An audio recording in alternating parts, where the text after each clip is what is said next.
I recently saw a video that someone did about a clip on TikTok where a woman was out walking with her little dog in the woods, and she started hearing screams off in the distance, someone screaming, and she's got this live stream going, and as the video unfolds, she gets more nervous, starts to get even a little bit frantic, and becomes convinced that someone is following her.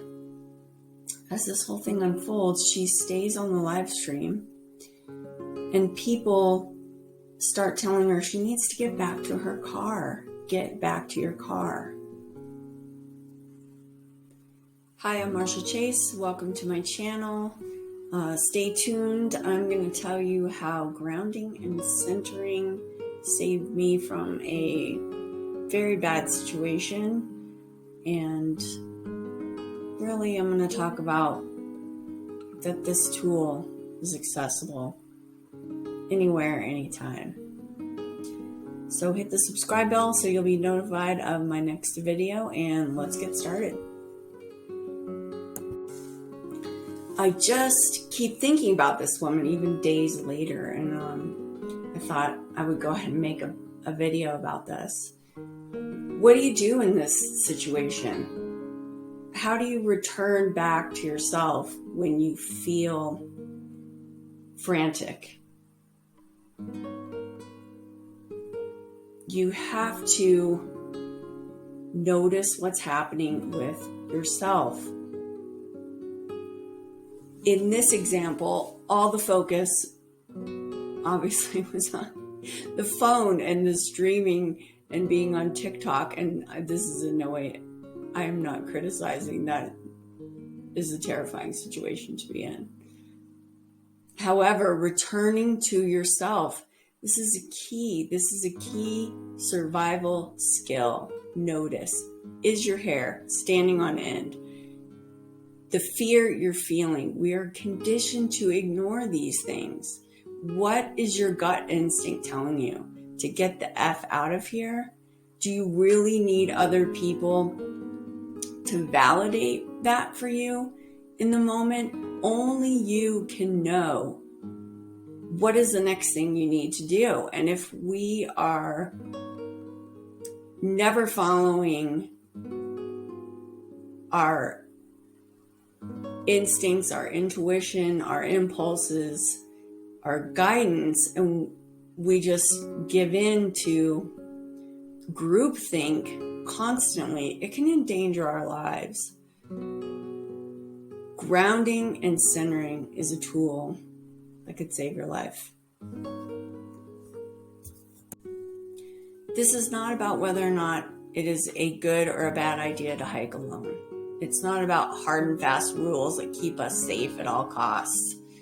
Living like this, you will miss out on life for sure.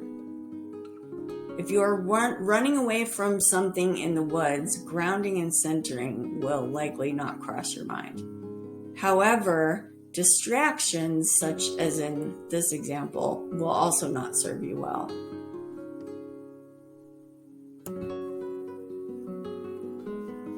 Remember, you are never alone. You always have access to a higher power. Years ago, I was hiking alone. This was at least 25 years ago.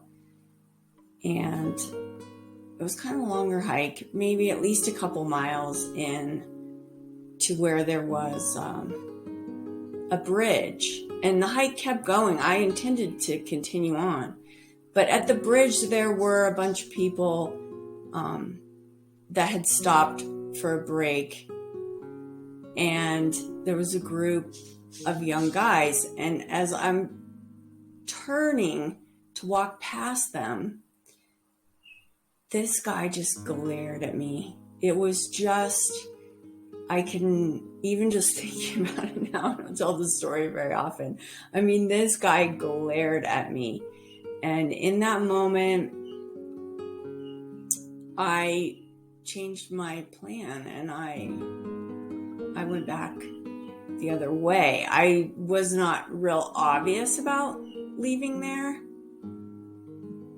but I did. And once I got out of sight into the woods, I started to run. It was that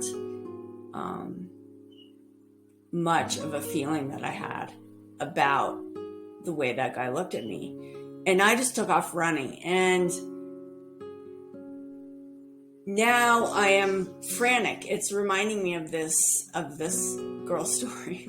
There was no such thing as live streaming then, and nobody had cell phones in the backcountry either at that time. And I had quite a ways to go to get back to my car. So somewhere in that running, I thought I could hear this group of guys behind me, but I really wasn't sure. I stopped and ducked behind a big tree. And not even really realizing at the time, only now that I go to put the pieces together for this video, I was gathering myself.